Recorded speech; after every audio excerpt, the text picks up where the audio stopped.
एक लड़का जो कभी फेल नहीं होता, जो हर एग्जाम में टॉप करता है, हर चैलेंज में जीत जाता है। लोग सोचते हैं ये जीनियस है, ये तो पैदा ही टैलेंटेड हुआ था। वो कम पढ़ते हैं लेकिन मार्क्स ज्यादा आते हैं। पर कुछ लोग रात भर मेहनत करते हैं फिर भी एवरेज ही निकलता है। क्यों होता है ऐसा? क्या उनके पास कोई स्पेशल ब्रेन है? नहीं, उनके पास है एक सीक्रेट सीखने का सिस्टम। और हम बात कर रहे हैं अयानो कोजी के बारे में। अयानो कोजी भी यही सीक्रेट का मास्टर था। उसने कभी ज्यादा पढ़ा ही नहीं, उसने बस सही तरीके से पढ़ाई की। मैं भी आज तुम्हें वही सिस्टम दिखाने वाला हूँ जो तुम्हें कम टाइम में 10x रिजल्ट दे सकता है। मैं तुम्हारा टाइम वेस्ट नहीं करने वाला, सिर्फ वो चीजें बताऊंगा जो साइंटिफिकली प्रूवन है और अयानो कोजी जैसे लोग इसे यूज करते हैं अपने ब्रेन को सुपर कंप्यूटर बनाने के लिए। और एंड तक तुम्हें ये समझ आ जाएगा कि एक टॉपर स्टूडेंट और एक एवरेज में फर्क मेहनत का नहीं, फर्क मेथड का होता है। Chapter 1, the mistakes that are secretly wasting your time. सबसे पहला रीजन जिससे तुम्हारा पढ़ाई का रिजल्ट बिल्कुल स्लो हो जाता है। तुम सोच लेते हो कि ज्यादा टाइम लगाने से ज्यादा रिजल्ट मिलता है, पर सच क्या है? अगर मेथड ही गलत है तो चाहे कितने भी घंटे पढ़ लो, आपका दिमाग कुछ नहीं पकड़ता। हम सब एक गलती करते हैं कि हम सभी सब्जेक्ट को एक ही तरीके से पढ़ते हैं। हिस्ट्री हो या फिर फिजिक्स, सबके लिए एक ही फॉर्मूला। क्लास अटेंड करो, नोट्स बनाओ, फ्लैश कार्ड या फिर शॉर्ट नोट्स बनाओ और रिवाइज करो। पर प्रॉब्लम यही है, हर सब्जेक्ट, हर एग्जाम का फॉर्मेट अलग अलग होता है। जो चीजें मल्टीपल चॉइस क्वेश्चंस में काम करता है वो आपका रिटन एग्जाम में नहीं काम करेगा। अयानो कोजी भी एक ही स्ट्रेटेजी पे नहीं डिपेंडेंट रहता था।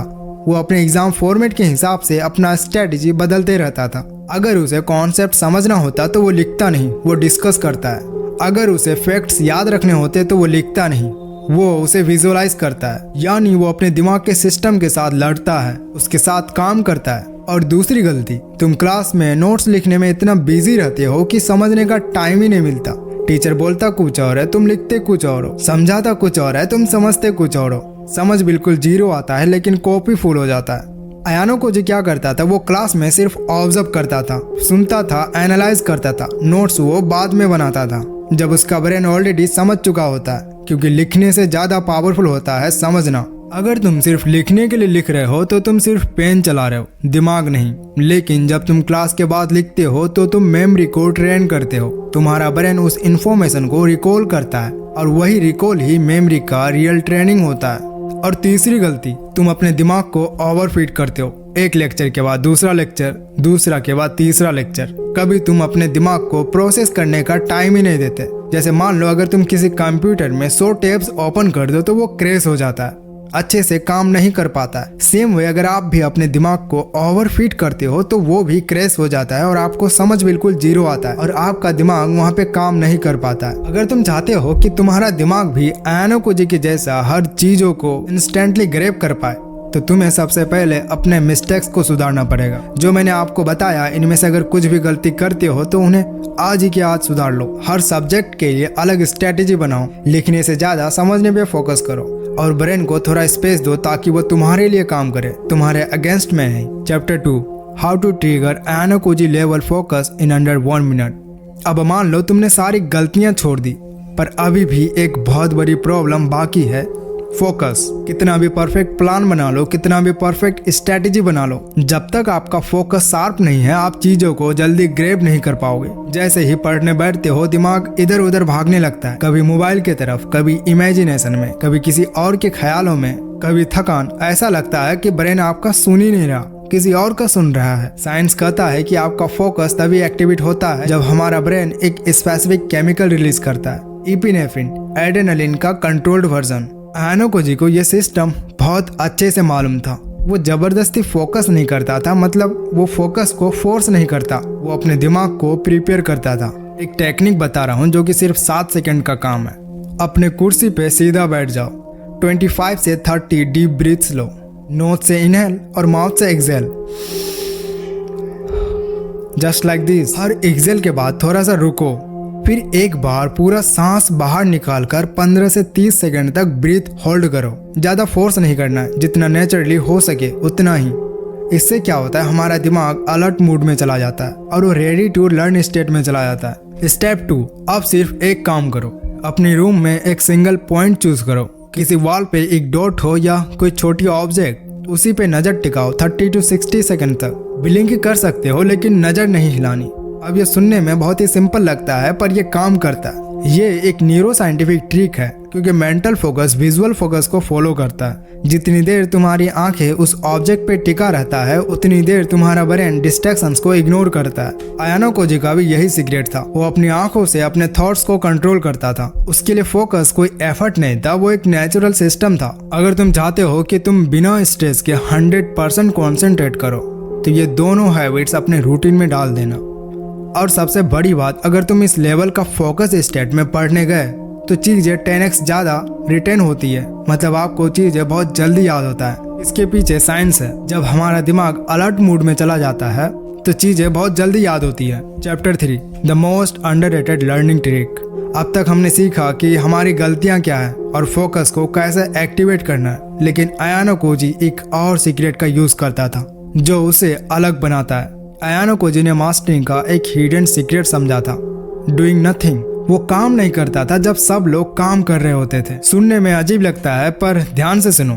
जब भी तुम कुछ नया सीखते हो, नया फॉर्मूला, एक चैप्टर, एक कॉन्सेप्ट, तुम्हारा ब्रेन उस वक्त इंफॉर्मेशन को स्टोर नहीं करता, वो बस टेम्पररी पैटर्न बनाता है। और जब तुम ब्रेक लेते हो, साइलेंस में रहते हो, तो तुम्हारा दिमाग उन्हीं पैटर्न्स को प्रोसेस करता है। अपने दिमाग में वो उन्हीं पैटर्न्स को रिपीट करता है। पर उस टाइम स्पीड 10x होती है।